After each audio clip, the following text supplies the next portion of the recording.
Al rayar el alba, exactamente, al rayar el alba inicia el rumbo de la mañana por esta rumba 98.5 FM para todo el país y para la región del Cibao Premium 101.1 FM. Por Telefuturo, Canal 23, para todo el mundo, conectado siempre con esta red de canales de televisión, emisoras de radio, redes sociales que dentro y fuera del país pues comparten nuestro contenido con su audiencia. Usted y yo estaremos construyendo un mejor país en esta próxima hora, aunque otros se dedicarán a eliminar por lo menos 5,000 vidas en el vientre de sus respectivas madres. Estamos seguros de que esto también terminará. Una pasola, dice el director de la policía, fue la causante de esta muerte vil de estos dos pastores, de Joel y de Elisa. Una pasola, eso no lo cree nadie, absolutamente nadie cree que una pasola fue el móvil de este vil asesinato, un crimen, sangre que lamentablemente corre por las calles que transita esta administración. Sí, fue en este gobierno que fueron asesinados esos dos jóvenes pastores, pero de eso vamos a hablar en el comentario central en el día de hoy, porque el tema se agrava cuando nos damos cuenta de algo que el mismo presidente de la República ha dicho. ¿Qué cosa ha dicho? Que él tiene el informe, pero no lo ha leído. El informe de lo que pasó en Villa Altagracia lo tiene el presidente, pero no lo ha leído. ¿Cuáles son las prioridades entonces? Vamos a hablar de eso en el comentario central de este día. Pero bueno, Semana Santa sigue arrojando datos de lo ocurrido en ella. Datos tristes. Semana Santa debería ser una fiesta espiritual grande, un momento de regocijo espiritual, de alegría, de gozo, porque ahí es cuando el Salvador del mundo pues vence la muerte, al pecado, al infierno y a todo lo malo, resucitando al tercer día. Sin embargo, aquí tenemos que hablar de malas noticias. Malas noticias. 25 muertos, por un lado, pero también personas muertas por consumir alcohol adulterado. 16 compatriotas dominicanos muertos por estar consumiendo bebidas alcohólicas adulteradas. ¿Y quién es que controla eso? ¿Y quién es que está llamado a controlar este tipo de productos, estas bebidas alcohólicas? Allá están niños, esos padres hay que llevarlos presos, sí, que aprendan. Si no aprenden por la buena, aprenderán por la mala. Pero ¿y los delincuentes, los asesinos que están adulterando este alcohol para envenenar, para matar las personas? ¿Quién los agarra? ¿Quién los agarra? ¿Quién los busca? ¿Quién establece el control de calidad en esas bebidas? Están muertos hoy. No podrán contar más estas personas que ingirieron ese alcohol. Pero ¿quién está encargado de eso? Industria y Comercio. ¿En qué está Industria y Comercio? ¿En qué está Ito Bisonó con ese tema? Sí, las agencias que dependan de Ito Bisonó para esos fines. ¿Quién le da seguimiento a estos casos? Esto sigue, pues como Juan por su casa, como dicen, ¿no? No hay quien controle el expendio de este alcohol adulterado. Ahí en Semana Santa. Yo no voy a pedir a la gente que no tome, que no, eso sería demasiado pedir, pero que las autoridades por lo menos garanticen que esas cosas pues cumplen con los estándares para que la gente no se muera de una vez, porque el que se dedicó a beber romo sabe que se va a morir, tarde o temprano. Pero si se lo bebe adulterado, envenenado, la muerte es mucho más rápida, la muerte será mucho más acelerada y la muerte será con mayores niveles de complicidad directa o indirecta, lamentablemente, desafortunadamente. Así que nuestras condolencias a todos esos familiares de estas personas que fallecieron lamentablemente durante este periodo de Semana Santa. He estado leyendo algunas personas que han estado criticando lo que ocurrió con el tema del carreteo, como se le llama, que es este proceso que se hace donde autoridades militares o policías se colocan al frente de una gran hilera de vehículos cuando hay estas festividades para traer la gente a paso lento ahí. Y lo critican por que hay un consumo amplio de combustible y todo esto. Pero en realidad, cuando usted se va a profundidad a buscar lo que se procura con esta medida, es para beneficiar a la gente. Uno no sabe en las condiciones que la gente viene del interior, si vienen conduciendo borrachos, si vienen con otras sustancias inclusive en la cabeza, en el cerebro. Y no hay que criticar eso. Más bien vamos a ver cómo vamos superando. Eso es del tercer mundo. Es una medida tercermundista, evidentemente. Pero hay que ver cómo vamos controlando estas libertades, no limitándola, no limitándola para nada, sino ver cómo la gente asume con mayor responsabilidad la libertad que se le ha dado. Libertad sin límite. Yo creo en la libertad sin límite. Todo lo que sea libertad, bienvenido. El ser humano fue creado en libertad, fue creado libre y así debe vivir en libertad, como decía el lema de la Revolución Francesa: liberté, igualité, fraternité. Igualdad, fraternidad y libertad. Libertad. Óigame, eso es un don de las pocas cosas que el ser humano conserva desde su creación, es la libertad. Es la libertad. Cuando usted analiza el relato bíblico, si Dios no le hubiera dado libertad a la primera criatura, a los primeros seres humanos creados, esos seres humanos no hubieran tenido autodeterminación para tomar la decisión que tomaron de faltarle a su propio creador. La libertad, el creador cree tanto en la libertad que hasta nos dio libertad, lamentablemente,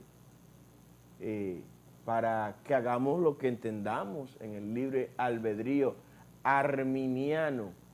Sí, Jacobo Arminio, que habló sobre el libre albedrío de las personas.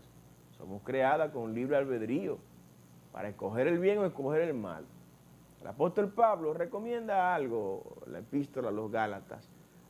Muchachos, no usen esa libertad como ocasión de caer. Sí, Pablo, es verdad, no la vamos a usar. No debemos usarla como ocasión de caer. Pero la gente nació con libertad. Si en lugar de irme a la iglesia en Semana Santa, yo quiero irme a la playa, estoy libre para irme a la playa. Ahora aquí viene ya el tema de la formación de la persona, que es lo que más me conviene. El mismo apóstol Pablo decía: todo me es lícito, mas no todo me conviene. No todo conviene. Claro, hay cosas que son hasta legales hacerlas, pero no le conviene hacerla por el daño que usted se va a causar a usted mismo y a quienes le rodean. Por eso cuando escucho hablar de la reforma policial y veo que las medidas que está tomando el gobierno dominicano están vinculadas a la cancelación y al retiro de altos oficiales como los que revelamos en el día de ayer, yo digo, bueno, esto va a ser más de lo mismo. Esto se va a quedar corto, esto va a quedar muy limitado. Son medidas nati muertas, por así decir, porque es más de lo mismo, ¿no? En esta ocasión, pues se hizo algo probablemente sin precedentes, que fue cancelar 350 oficiales de un solo lapizazo, como dicen, ¿no?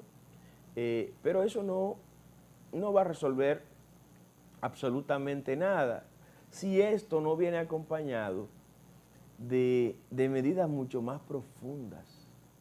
Aquí se necesitan medidas mucho más profundas. Y profundas no significan radicales, no. Medidas profundas que vayan a la raíz del problema, que vayan al veneno de la descomposición policial, no,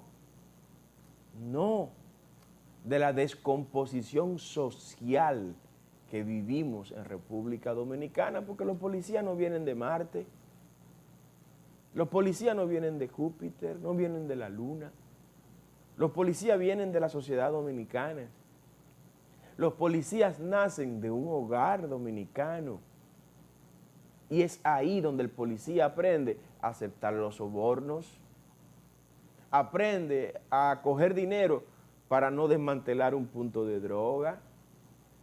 Es en el hogar donde el policía, lamentablemente, aprende a hablar mentira y a adulterar y alterar informes para no quedar mal. Es ahí, en ese lugar donde eso ocurre. Entonces vamos a irnos a las ramas, pero no nos damos cuenta que hay una raíz, hay un tronco que sigue ahí, que sigue creciendo. Y que mañana, ¿cuáles ramas va a dar ese tronco? La misma que se están cortando. Porque el problema está en la raíz. El problema está en la savia que circula por la raíz, por los troncos y por las ramas, ¿por qué no?, de ese árbol.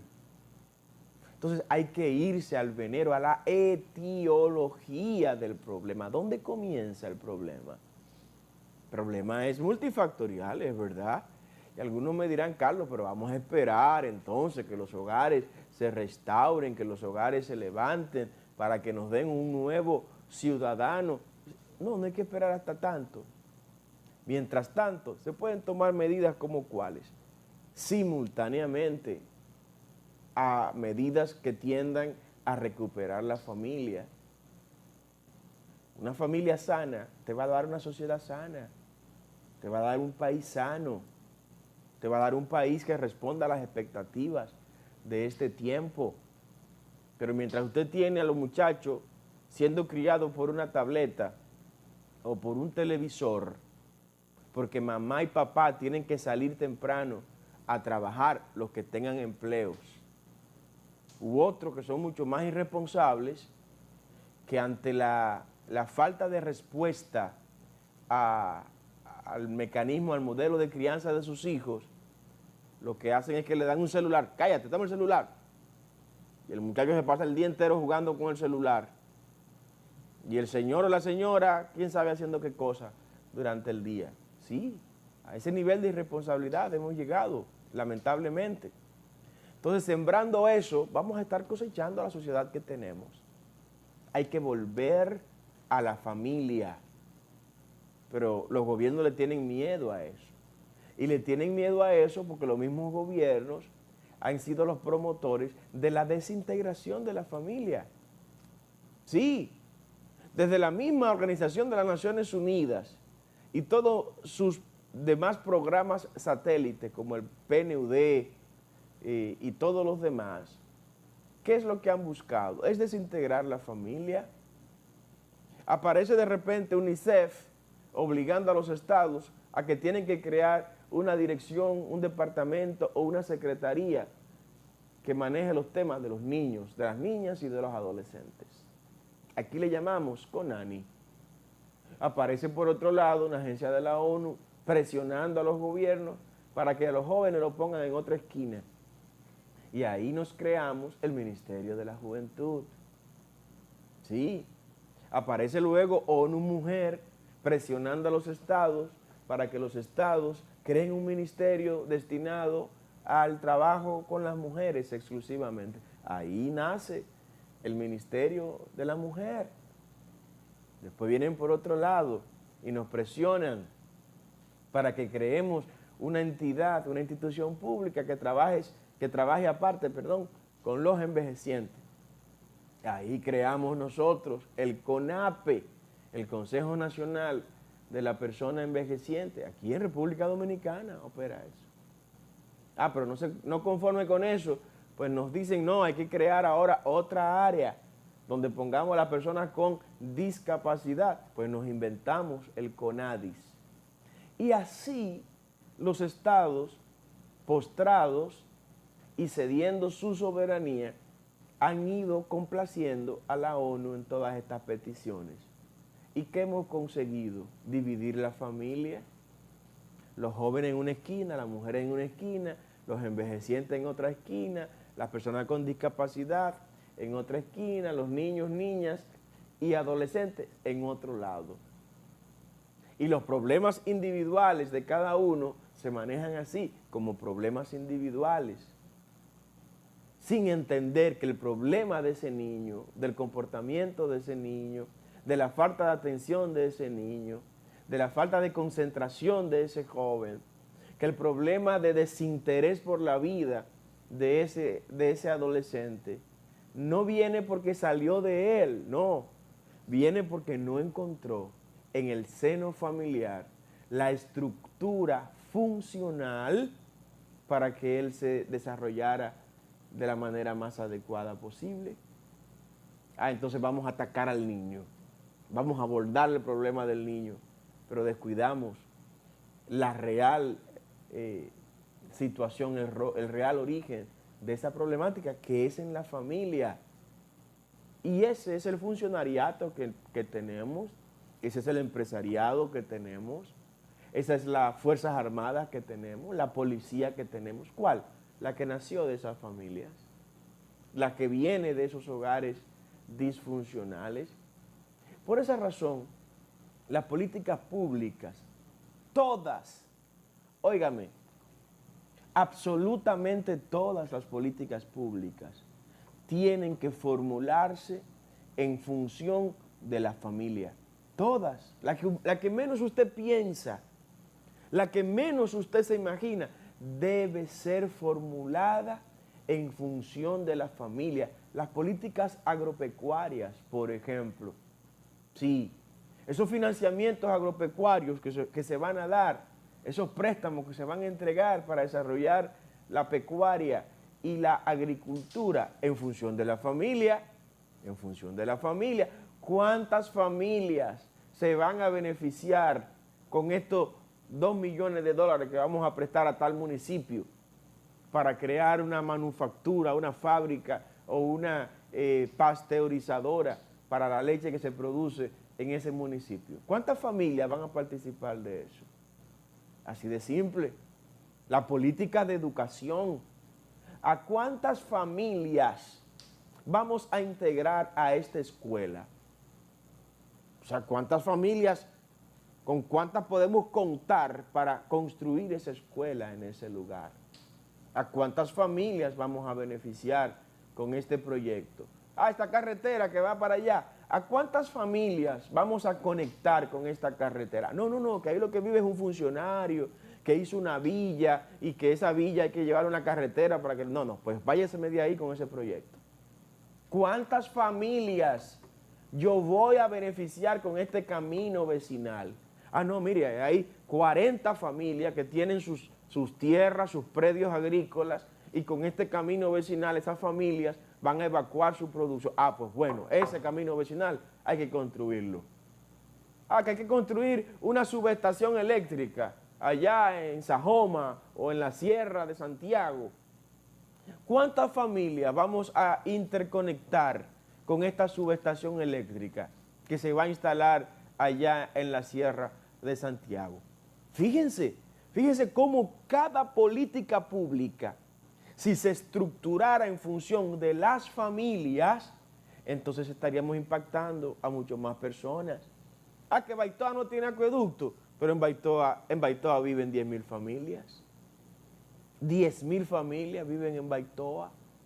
¿Y cómo pueden estar 10,000 familias sin un acueducto? No, a Baitoa hay que llevarle su acueducto porque vamos a beneficiar a 10,000 familias. Y así entonces comenzamos a establecer las verdaderas prioridades en República Dominicana y a impactar de manera directa a los dueños del negocio. ¿Quiénes son los dueños del negocio? Somos los ciudadanos, somos los dominicanos, somos los que le pagamos los salarios a los funcionarios, pero a veces ni lo sabemos y a veces ni lo creemos y colocamos al funcionariato allá arriba, en el Olimpo, inaccesible Olimpo de los dioses griegos, y creemos que ellos son superiores a nosotros. No, son nuestros empleados. Así como debemos ver a los funcionarios públicos como nuestros empleados. El empleado no debe robarle al dueño, al que paga. Usted es el dueño, usted es el que paga, dominicano. El empleado, pero el empleado no puede vivir mejor que el dueño. El empleado no puede vivir, usted lo ha visto eso. Usted ha visto que un empleado vive en mejores condiciones que el dueño de la empresa. Usted ha visto que anda en un mejor carro, que anda en mejor vehículo, que tiene mejor reloj. Usted ha visto que el empleado tiene mayores ingresos que el dueño de la empresa. No, sin embargo nosotros no lo vemos así como ciudadanos. Como ciudadanos nos han vendido que el funcionario es superior a nosotros. No es superior a nosotros, es nuestro subalterno. Atención, dominicano, eso usted no lo va a escuchar en ningún otro lugar, pero tenemos que decírselo acá, y lo hacemos en el rumbo de la mañana con mucha honra, con mucho honor, sobre todo con mucha humildad. Volver a la familia. El tema de la policía, bueno, si ustedes quieren, hagan una redistribución, y es un planteamiento muy personal y lo hemos propuesto desde Generación de Servidores. Segmentar el país. Francis Bacon hablaba del método inductivo y del método deductivo y la aplicación de ambos métodos para resolver algunos problemas. El problema de la seguridad ciudadana, que no es un problema exclusivo de la policía. Ojo con eso. Lo que pasa es que siempre se busca por tratar de hacer un embudo con algunas cosas para hacerlo mucho más simple. No, el problema de la seguridad ciudadana es un problema multifactorial que yo no puedo abordarlo desde una sola perspectiva. Yo no puedo asignarle a la Policía Nacional ni a las Fuerzas Armadas la responsabilidad de entregarme seguridad ciudadana, porque hay cosas que no están en las manos de esos efectivos militares o policías. No, no están en las manos de ellos. ¿Cómo cuáles? El tema del desempleo. ¿Puede la policía darle empleo a la gente? No, no tiene, ni es su competencia constitucional, pero tampoco tiene las posibilidades técnicas de hacerlo. Ahora, el desempleo es un detonante para la inseguridad ciudadana. El desempleo, claro que sí. Y hoy estamos viviendo unos picos de desempleo sin precedente histórico. Y todo esto era previsible. Así es. El tema de los bajos niveles de ingresos de las personas que trabajan. Hay que hablar de ese tema. La canasta básica familiar cuesta 36,000 pesos, dice el Banco Central. Sin embargo, más del 70% de los dominicanos tienen ingresos por debajo de los 15,000 pesos mensuales. ¿Dónde están consiguiendo la gente los otros 20,000 y pico de pesos para completar su mes? ¿De dónde lo completan? O tienen que coger otro empleo, 2 o 3 empleos más, y con eso descuida a la familia, y ahí volvemos al círculo vicioso de la destrucción familiar, porque la gente no tiene tiempo, producto de el bajo nivel de ingresos que tienen. Entonces, eso no se lo podemos asignar a la policía. Ahora bien, el método deductivo, de una u otra manera, nos lleva de lo general a lo particular. Ese método deductivo. Nosotros tenemos que segmentar lo más que podamos la Policía Nacional. Tenemos que distribuirlas a segmentos mucho más pequeños para poder medir su accionar y poder tener control mucho más eficiente de lo que están haciendo. De ahí viene la idea nuestra de los núcleos familiares. 700 familias. Por cada 700 familias habrá una cantidad de policías encargados de la seguridad ciudadana de esas 700 familias. Vamos a un corte. Al regreso hablaremos de cuáles son las prioridades de este gobierno, en palabras del propio presidente de la República, Luis Abinader. Quédese con nosotros.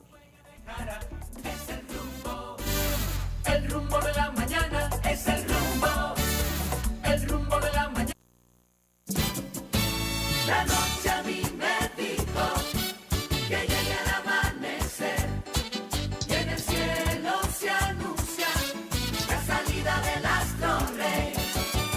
El sol de la mañana, el sol de la mañana es una verdad redonda, un canto a la claridad, una caliente propuesta en la que no te quedarás. El sol de la mañana, el sol de la mañana, el sol de la mañana, el sol de la mañana. El Sol de la Mañana, de lunes a viernes de 7 a 11 de la mañana, solo por Telefuturo Canal 23. Una imagen, pensando en ti. Su huella dejará, es el rumbo de la mañana, es el rumbo de la mañana, el rumbo de la mañana. Continuamos en el rumbo de la mañana. Rumbo de la mañana por esta rumba 98.5 FM para todo el país, de manera exclusiva para la región del Cibao. Ahí está Premium 101.1 FM para la región del Cibao. Desde acá, desde Telefuturo Canal 23, aquí para todo el país, conectado siempre con esta red de canales de televisión, emisoras de radio que dentro y fuera del país, pues cada día comparten nuestro contenido con su audiencia. Las prioridades. Dime cuáles son tus prioridades y yo diré cuán importante soy para ti. Así me enseñó alguien hablando sobre la relación matrimonial. ¿Cuáles son tus prioridades? Están definidas por el tiempo que le dedicas a las cosas. Aquello a lo que le dedicas tiempo es tu prioridad. Mientras más tiempo dedicas a una persona o a una actividad, pues mayor lugar ocupa esa persona o esa actividad entre tus prioridades. Presidente Abinader, ayer, mientras dedicaba un tiempo especial a los periodistas y comunicadores que cubren la fuente del Palacio Presidencial, pues les dijo a nuestros colegas queridos que hacen tan gran trabajo en la Casa de Gobierno, que la prioridad de esta administración es la elaboración, la aprobación, la aplicación de una reforma fiscal. La reforma fiscal es ahora la prioridad del gobierno del presidente Luis Abinader. Una vez más, este gobierno y esta administración confunde el fin con los medios. Coloca una medida en la posición de un fin, cuando en el hipotético y remoto caso de ser necesaria, apenas llegaría a ser un medio. No puede ser la reforma fiscal la mayor prioridad para este gobierno. No, presidente. No, presidente. Y si esto se lo aconsejaron los asesores para que lo diga, cambie de asesores. Cambie de asesores. Lo están poniendo a tropezar con sus propios pies, presidente. Una reforma fiscal colocada como la prioridad de este gobierno, inaceptable. imperdonable. No podemos aplaudirle esta declaración, presidente. La reforma fiscal ocupa la prioridad, el lugar de prioridad en esta administración. Hay problemas entonces, hay problemas de prioridades. Y me voy a la familia nueva vez. Cuando en una familia, el padre de familia no tiene clara sus prioridades, esa es una familia que va rumbo al despeñadero, va rumbo al precipicio. Cuando ese padre no sabe que su prioridad es la integridad de su familia, su desarrollo integral, y confunde esa prioridad con un medio que pudiera utilizar para conseguir esa prioridad, pues hay problema. ¿Por qué hay problema? Porque va a utilizar recursos para buscar algo que ni siquiera debe estarlo buscando y va a malgastar los recursos. Entre esos recursos, uno de los más valiosos, ¿cuál? El tiempo. El tiempo. Y no hay tiempo que corra más rápido que aquel que transcurre cuando se está en el poder. El tiempo en el poder se va rápido. Ya llevan 8 meses. Llevan 8 meses en el gobierno. Una reforma fiscal. Y algunos me dirán, de los que nos están escuchando, por Rumba, por Premium, por Telefuturo y por la red de canales de televisión, hermanos, y red de emisoras hermanas y redes sociales, me dirán, Carlos, pero se necesita dinero para realizar los planes del gobierno, los programas del gobierno. Bueno, aquí hay que dar varias respuestas. Hay que responder algunas preguntas que queremos formular en este momento. Primero, ¿para qué es la reforma fiscal? La reforma fiscal es para hacer algo que es diametralmente opuesto a lo que el presidente Abinader vendió en campaña, a lo que el PRM vendió en campaña, no solo en estas elecciones, sino en las elecciones pasadas. ¿Qué cosa? La reducción de impuestos. Este gobierno y sus principales actores le vendieron a este país la reducción de impuestos, que había que bajar impuestos.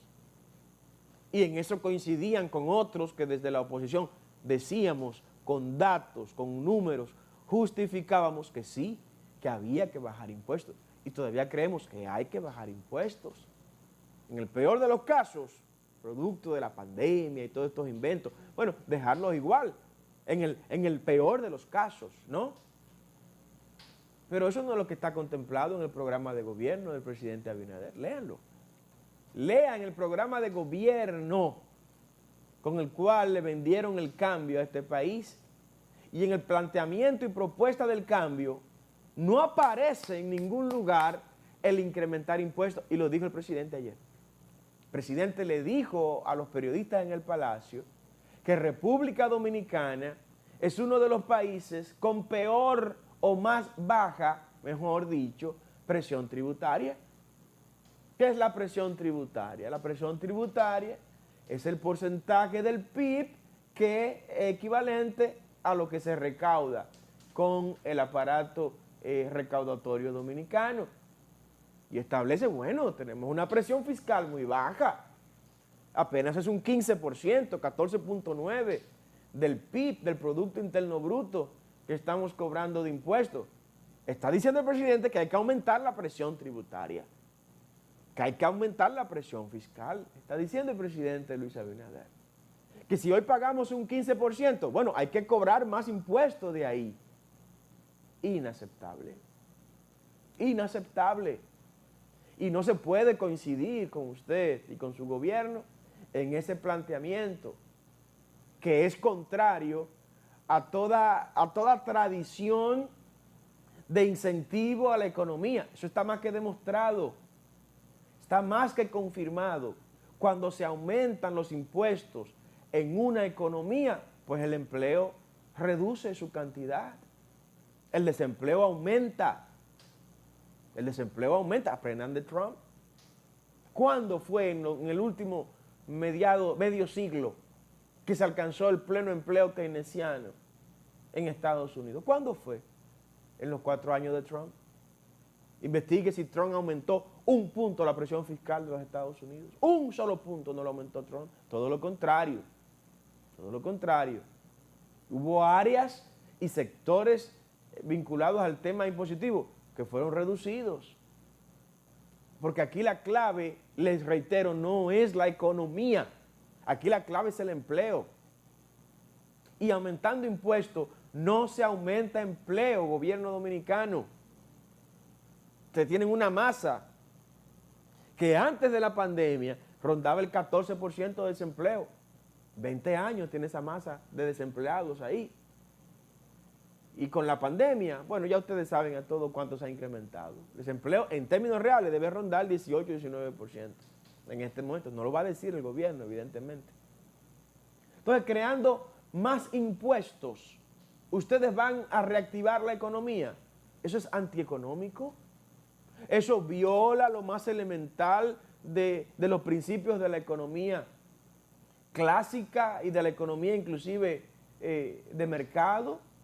No, olvídense de eso. Una reforma fiscal para eso. O sea, no dejaron ni siquiera espacio a la imaginación. No, vamos a imaginarnos que es una reforma fiscal para eliminarle las exoneraciones al gran empresariado, que se llevan el 6% del PIB en exoneraciones de impuestos.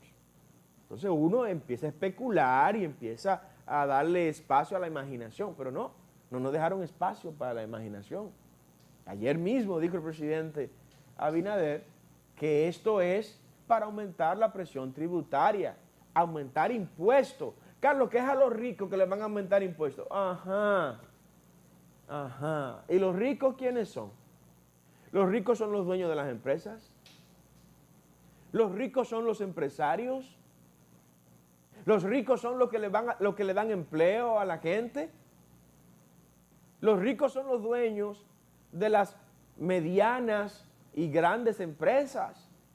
Y ahora se han metido también a las MIPYMES. Los ricos están llenos de MIPYMES, déjenme decirle. Los ricos han creado sus propias MIPYMES, micro, pequeñas y medianas empresas. ¿Saben para qué? Para participar también en los procesos privilegiados y bien merecidos, exclusivos para las MIPYMES. Ellos se crearon también sus MIPYMES, porque la ley dice que el 20% de las licitaciones públicas deben estar destinadas de manera exclusiva a las micro, pequeñas y medianas empresas. ¿Qué dijeron esos grandes empresarios? No, pero espérate, no nos podemos quedar fuera de ese pequeño pastel que es el 20% de las compras públicas. Crearon sus propias MIPYMES. Ahora tienen ellos también sus MIPYMES. Y si usted viene ahora a cargarlos de impuestos a ellos, ¿qué va a pasar con los empleados que tienen en las MIPYMES? Los van a cancelar. Pero vamos al producto final. Vamos al producto final. ¿Se va a quedar el empresario absorbiendo esos incrementos de impuestos? Pero ustedes saben que no, por amor a Cristo. Ustedes saben que no. Esos impuestos se van a transferir de manera inmediata y de manera directa al consumidor final, aumentando el precio de los productos y de los servicios que consumimos. O sea, están patinando en cosas elementales de la administración pública. Esa es una información amarga la que estoy dando. Que el gobierno tenga como prioridad, como leitmotiv en este momento, el realizar una reforma fiscal.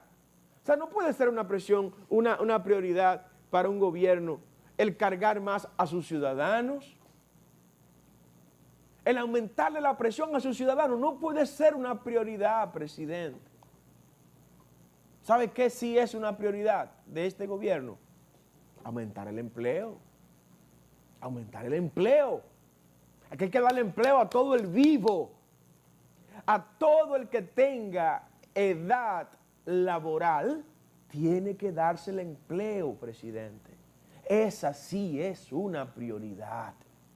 Y una reforma fiscal no incentiva a la creación de empleos.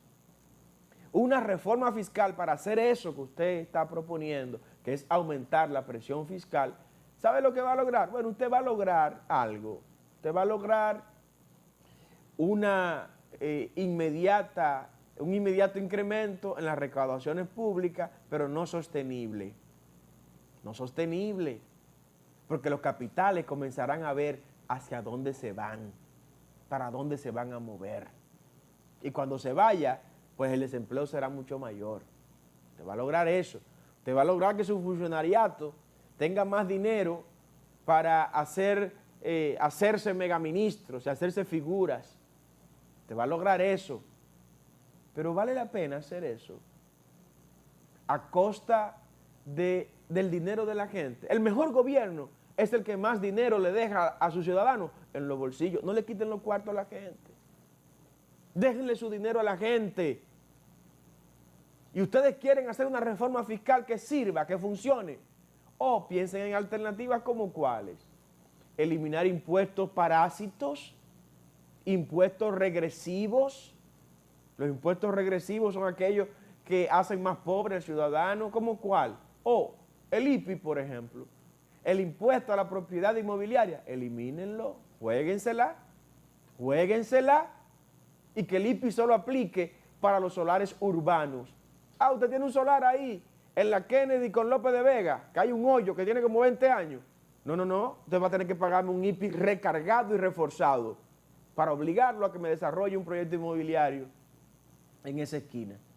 Pero ese joven, ese infeliz, que con mucho esfuerzo compró un apartamento para su casa, para su esposa, para ella, y que ahora cualquier apartamento te cuesta más de 6 millones de pesos, usted lo va a poner por los siglos de los siglos a pagar el impuesto a la propiedad inmobiliaria.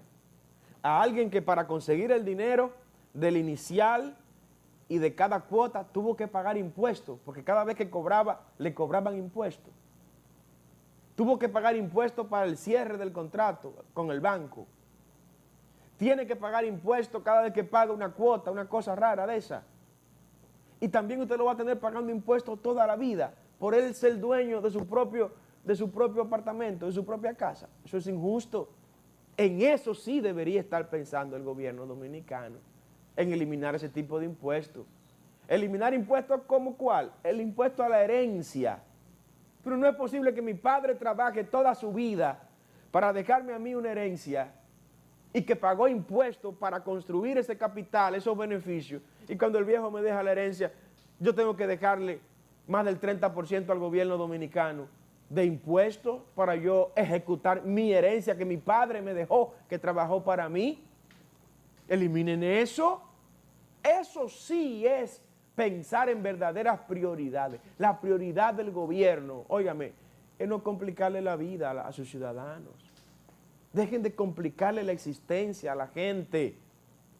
Este no es un momento para estar hablando de reforma fiscal, presidente, gobierno dominicano. Aterricen. Ustedes son un gobierno con una base social muy floja, muy débil. Ustedes no ganaron las elecciones porque ustedes son grandes, ni fuertes, ni extraordinarios, no. Ustedes ganaron las elecciones porque el PLD hartó al pueblo dominicano. Porque los dominicanos estaban hartos del PLD, porque querían salir del PLD.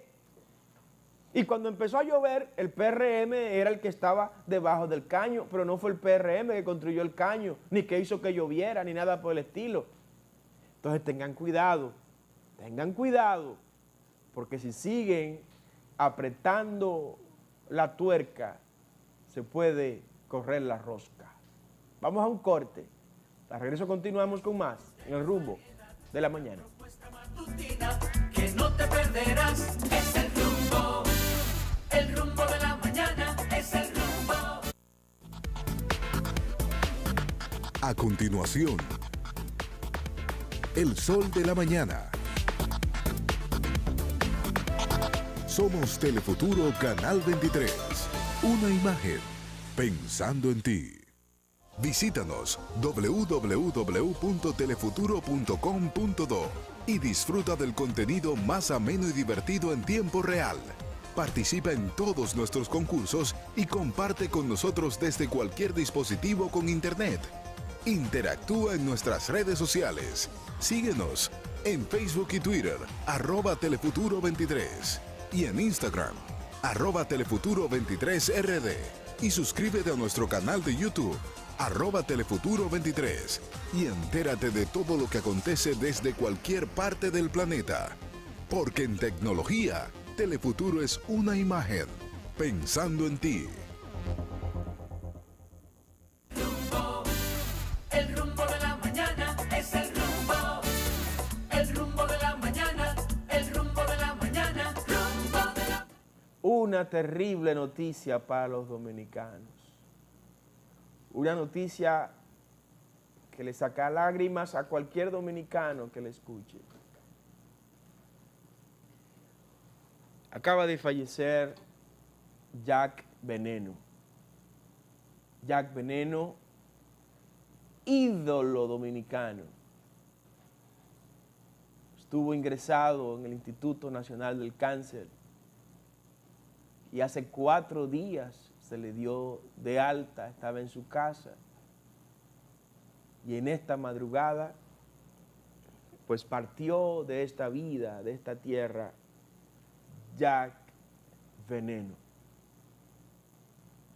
No hay palabras para describir el dolor que esta partida pues causará sobre la sociedad dominicana. No hay palabras que puedan revelar lo que sentimos quienes nos criamos recibiendo tanta alegría de Jack Veneno. ¿Qué decir de Jack Veneno? Si fuéramos a hablar de un héroe que ha llevado alegría y felicidad durante muchas décadas a varias generaciones, si tuviéramos que escoger a una figura dominicana para colocarlo como el capitán América de los norteamericanos, colocarlo aquí en República Dominicana, es nuestro Jack Veneno. Si tuviéramos que buscar una figura que encarne al Superman de los Estados Unidos, nosotros buscaríamos a nuestro Jack Veneno. Hoy se nos fue en esta madrugada justamente, hoy martes 6 de abril, quedará en la historia dominicana como un día en el cual uno de nuestros grandes partió, luchó contra el cáncer por mucho tiempo, cáncer de páncreas, hizo metástasis en varios órganos de su cuerpo. Y esta fue una lucha que no pudo ganar al final el campeón de la bolita del mundo, nuestro Jack Veneno. Sí, nuestro campeón.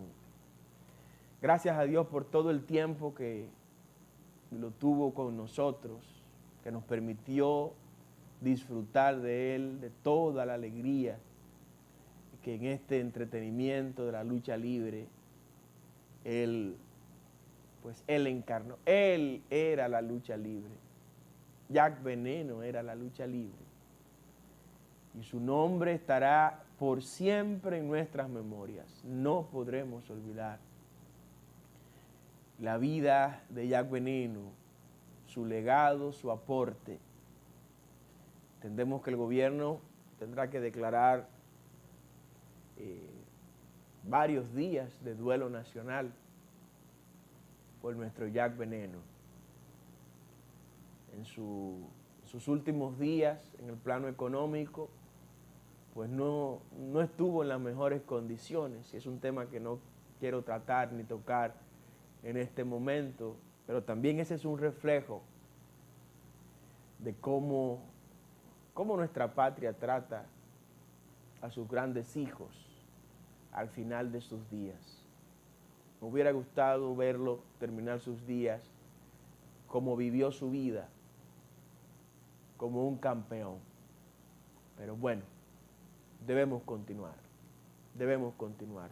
Paz a los familiares de don Jack Veneno, y esperamos que Jehová Dios pues le abrace, le reciba, y que él haya pues vivido también el final de sus días entregado al Señor para disfrutar ahora de lo que queremos que él disfrute, de una eternidad digna y noble al lado de su Creador. Se nos fue Jack Veneno. Miren, quiero volver a retomar los temas que traíamos para el final, y quiero hablar de una burla. Es una burla. Es una burla del gobierno dominicano decir, a través del director de la Policía Nacional, que una pasola fue la razón por la cual se acribillaron vilmente a los pastores Joel y Elisa. Una pasola.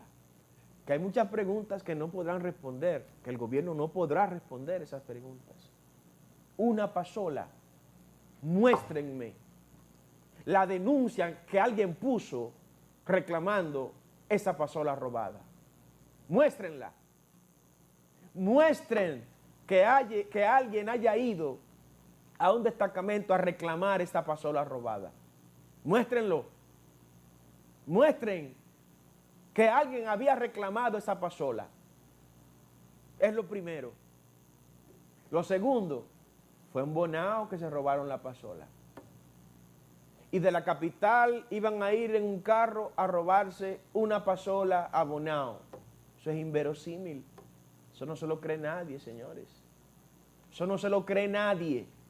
Tercero, ¿cómo iban a meter esa pasola en ese carrito blanco? Que alguien me lo diga.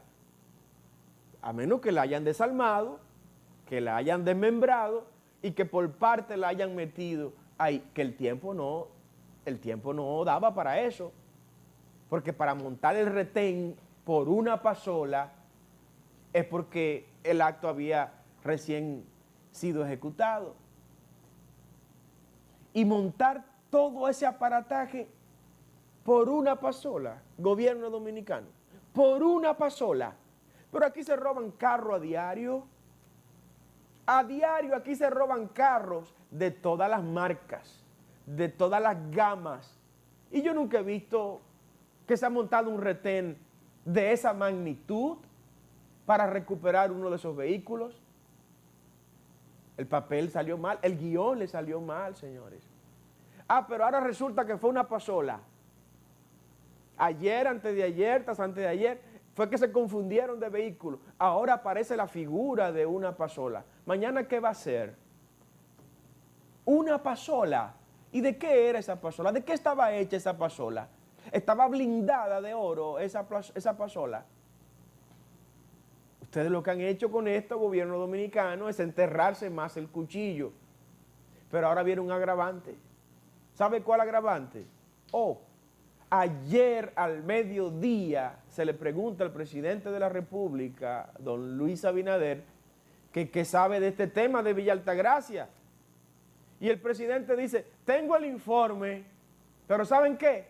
No lo he leído, señor presidente. ¿Pero cómo que no lo ha leído? Pero eso es una prioridad nacional. Responderle a este pueblo dominicano por ese asesinato de estos jóvenes pastores es una prioridad nacional. ¿Cómo que usted no ha leído ese informe, presidente? No tiene la importancia suficiente este caso como para que usted le dedique un tiempo para leer este informe. Le dijo Otto von Bismarck al rey Guillermo II en un momento, después de haberle enviado una carta, y Guillermo II le dice, no he tenido tiempo de leer esta carta. Otto von Bismarck le respondió, pues usted no merece ser mi monarca. Presidente, si usted no ha tenido tiempo para leer este informe, mire, usted no merece ser mi presidente, señor presidente.